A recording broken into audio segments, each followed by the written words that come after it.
This week in Social Studies, we will be exploring electoral systems in the Caribbean, namely the first past the post system and proportional representation. Stay tuned. Before we get into what are the different types of electoral systems in the Caribbean, we need to understand what is an electoral system. An electoral system or voting system is how votes are translated into seats. It determines how many votes and what kind of votes are necessary to award seats to candidates and parties in an election. Different electoral systems produce different kinds of results and give voters different kinds of choices. The electoral system determines the exchange rate between votes and seats, that is, how votes are translated into seats. Now, when we talk about vote, every citizen in a country, let's say for instance Trinidad and Tobago, is required once they're over the age of 18 is entitled to vote. When we vote, we go into the polling station and we nominate or put an X with a stamp towards the party that we support. So if you're a supporter of PNM, you will put your vote, you'll cast your vote for PNM. If you are a supporter of UNC, you will vote likewise. Similarly, after you finalize your decision and you put your vote in the ballot box, you will be required to dip your finger in ink, and this will symbolize for the day that you have voted. This will also ensure that you don't vote twice. It's like an indicator with staining ink, so that the polling station workers of that day would understand, well, hey, you vote already, you can't do it again. How many and what kind of votes are needed to get a seat varies from system to system. As a result, different electoral systems give politicians incentive to organize and campaign in different ways. Some electoral systems may even create barriers for certain types of candidates. Different electoral systems give voters different kinds of choices, which can then affect the decisions voters make. So when we talk about Trinidad and Tobago again, we talk about the first past the post system, and this is a fairly public participant type of voting system that accounts for plurality, meaning more than one type of people, more than one person to vote for, etc. Unfortunately, the political system in Trinidad is highly based on race, and this has been the case throughout history. An electoral system or a democratic electoral system can said to have various features, and it is one where elections are regular and fair. Elections are normally every 5 years, so each government that is in power has 5 years to perform, and at the end of the 5 years, election will be called, and it will have to be a whole voting system again, and it's either that party gets elected once more or another party is ruling. Votes have equal value, so whether I vote for PNM or I vote for UNC, the vote is majority the same, right? There is no lesser or dominant value in votes.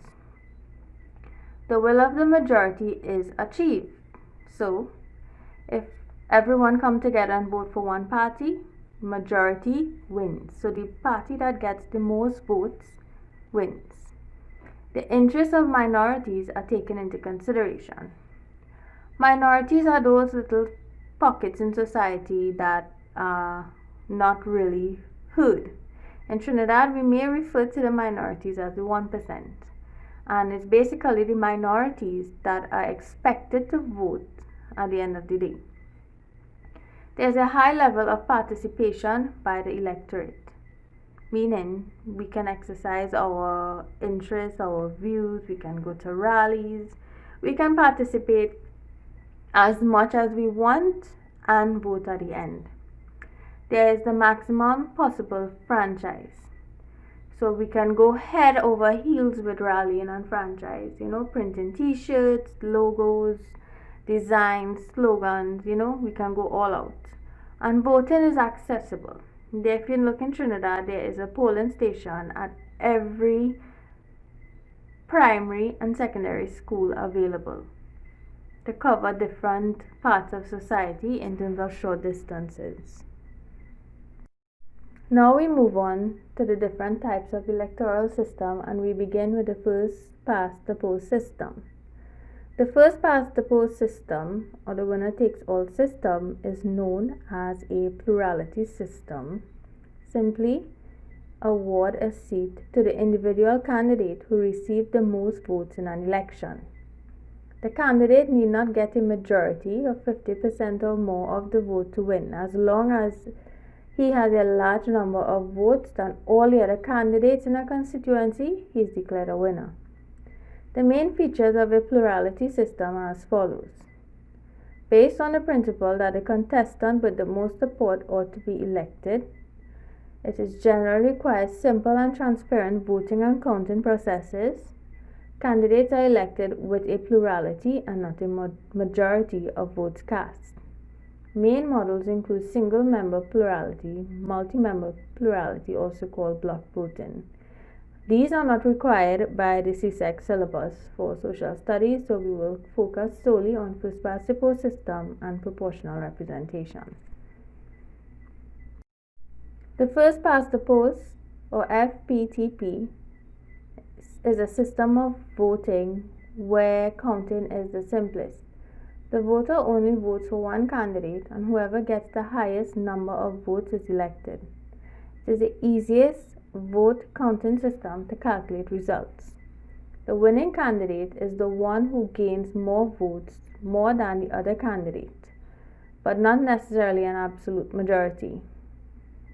First past the post is used in Trinidad and Tobago, the United States, Canada, India, the United Kingdom, and many other countries. In our general election, the three main parties that are running for this August 2020 is PNM, UNC, and COP. There are other parties involved, but they are not as popular as these three listed on the video. When we talk about the first past the post system, there are many advantages and benefits of this voting system.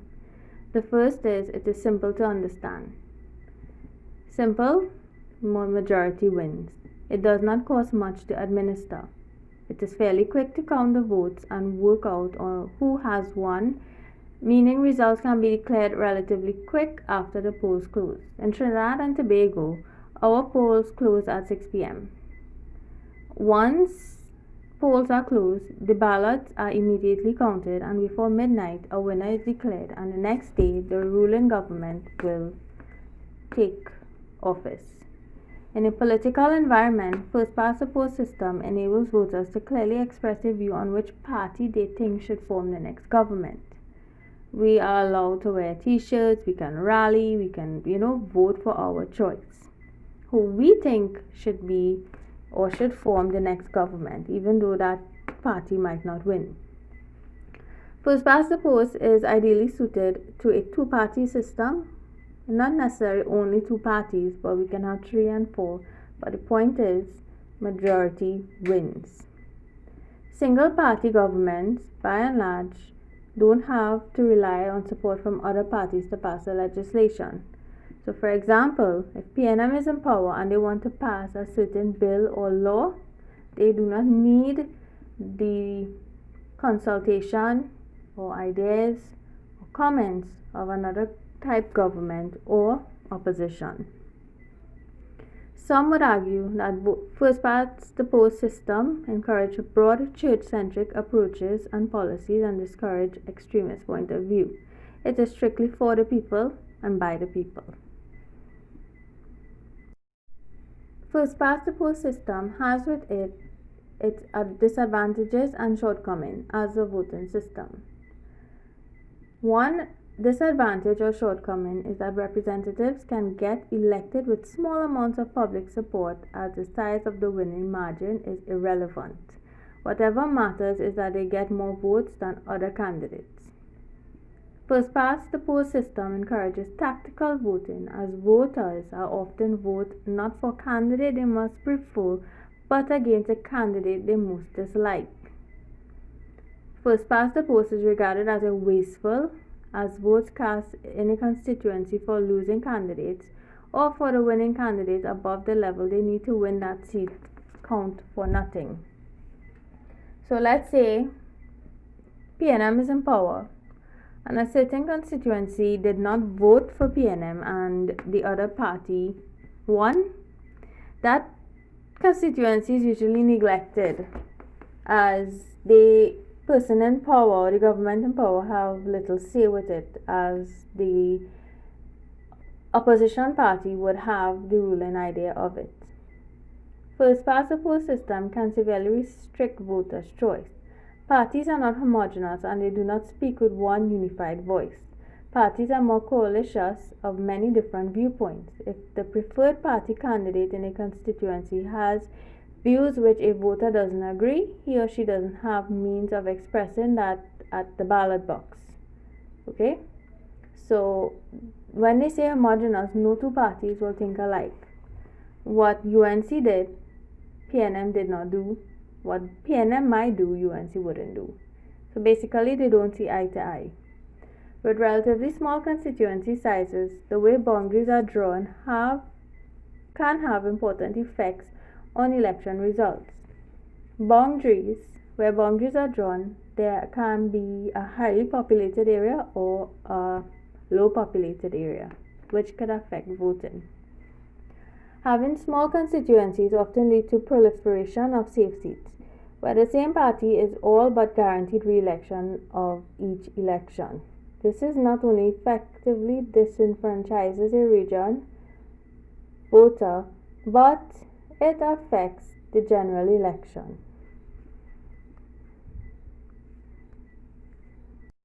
Now we move on to proportional representation, which is a system of voting that is present in the Caribbean countries such as Guyana.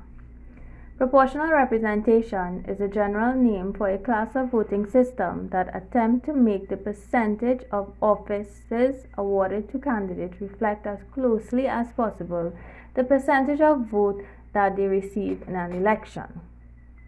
It is most widely used set of electoral system in the world, and its variants can be found at some level of government in almost every country, including the United States, where some city councils are elected using proportional representation.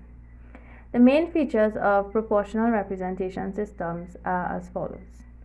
Based on the assumption that parties are the real contestants and the principle that their seat shares should accurately reflect their vote shares. Require multi-member district. The bigger, the more proportional the final result can be. Counting and seat determination processes are generally complex and not immediately transparent. Candidates are elected based on total percentage of votes cast for their party. They are not selected as the first past the post with constituencies and representation. Main model includes the mixed member proportional, single transferable vote, single non-transferable vote, and parallel voting. There are many advantages of proportional representation as an electoral system. Firstly, moving to proportional representation in the UK would give minority parties and independent candidates a better chance of winning seats in Parliament. The current first past the post electoral system is considered unrepresentative, as candidates can be elected with a very small share of votes while others votes cast in the constituency are wasted. Proportional representation ensures that the parties would have to appeal to their core supporters rather than a small number of so-called swing voters in a marginal seat. It could be argued that proportional representation delivers fairer treatment of minority parties and independent candidates as compared to first past the post. Under proportional representation, fewer votes are wasted as more people's preferences are taken into consideration. Proportional representation potentially offers greater and more representative choice for voters. Proportional representation may encourage turnout and reduce apathy. Proportional representation produces an absolute majority for one party. However, it is argued that proportional representation ensures greater continuity of government and requires greater consensus in policy making. As with advantages, there are also disadvantages of proportional representation. Under the first-past-the-post system, MPs serve their constituency they campaign in. This makes them more inclined to tackle important local issues. However, in proportional representation, important local issues in certain areas are usually bypassed.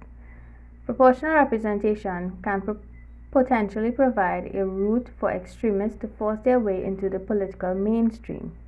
Under the first-past-the-post system, this would be unlikely to happen. Some would say that proportional representation produces weak coalition governments rather than strong majority governments, which arguably can lead to indecision, compromise, and even legislative paralysis. Proportional representation can also reduce accountability to voters, as an alt party of government can retain office by finding new coalition partners after an election.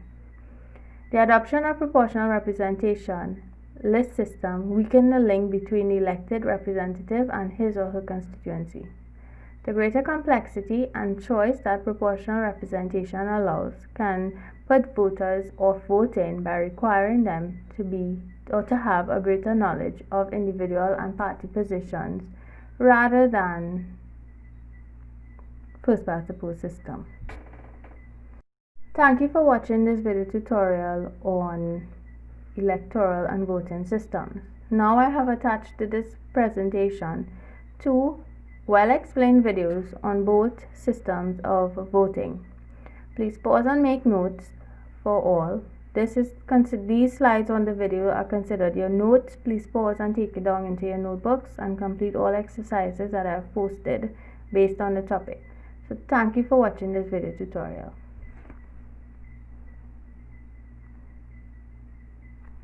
First past the post is the system used in provincial elections to elect members of the Legislative Assembly in PEI. In first past the post, the most popular candidate is elected. It's the same system used for elections across Canada, in the United States, the United Kingdom, and India. It's one of 5 options being presented to islanders in the plebiscite on electoral reform happening this fall. The ballot for first past the post looks like this. All the candidates listed on the ballot compete for a single seat to represent one district. Voters mark an X for the one candidate they most support. The winner is the candidate who receives the most votes, and they take the seat in the legislature for that district. When one party's candidates hold a majority of seats in the legislature, they typically form a majority government, which is the most common outcome in a first-past-the-post system. When no single party holds the majority of seats, a minority or coalition government is formed. This is one of the 5 systems that islanders will have the opportunity to vote for in the plebiscite happening this fall. You can learn about the others by clicking on the name of the systems below. Share this video to help your neighbors learn about the options.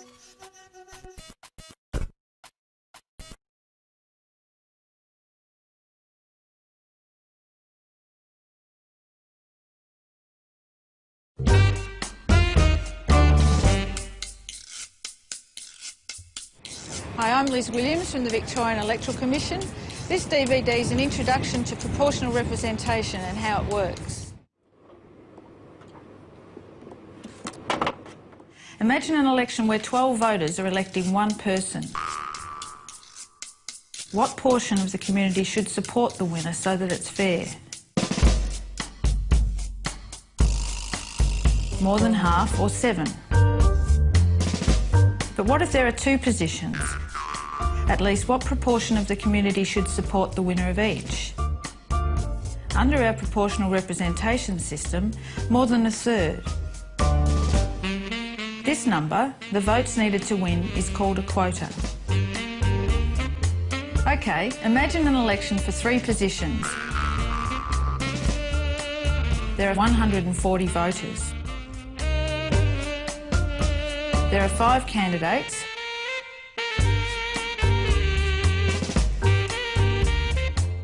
The voters rank all the candidates, with one being their most preferred.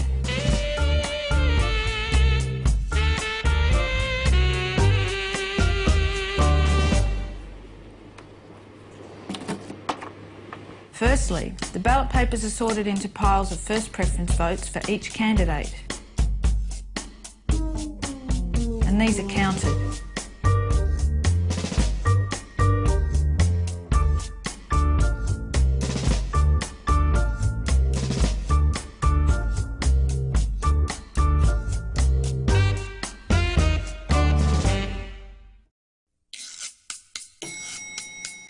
Belinda received enough first preference votes to get her over the quota right away, so she's been elected. But there are still vacancies to fill, so now the voters' next preferences need to be considered.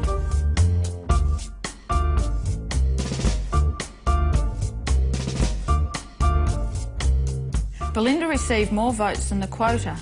These surplus votes weren't needed, so have not yet affected the outcome of the election.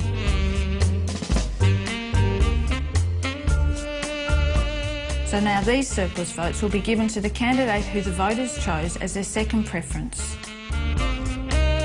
But it wouldn't be fair to grab only the ballot papers that happen to have ended up on the top of Belinda's pile. So instead, all are redistributed, but at a reduced transfer value. 1/4 of Belinda's votes were surplus, so each ballot paper will be passed on at a transfer value of 1/4 of a vote.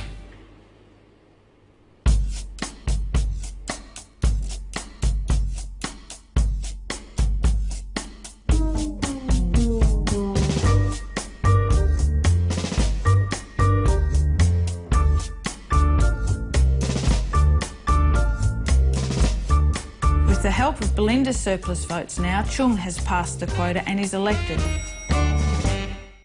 Chung finished with a small surplus, so his ballot papers are now redistributed too.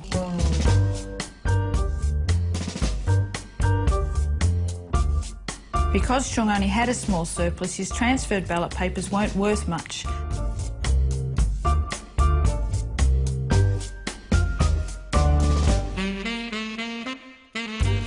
No one else has reached a quota yet. 2 positions have now been filled and there are no more surpluses to transfer. Emma clearly has the least support, so she's now excluded.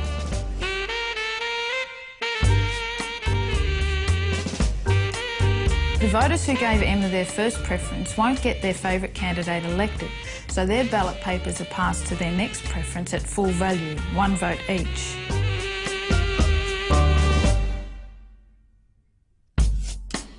The surplus votes Emma had previously received are also redistributed to those voters' next most preferred candidate, keeping the same reduced value. Danny has now reached a quota and is elected. All positions have now been filled, so the election is complete. Under proportional representation, voters are choosing more than one winner. Voters rank their preferred candidates. Candidates win by reaching a quota made up of first preference votes, surplus votes from successful candidates that are reduced for transfer value, and votes from excluded candidates.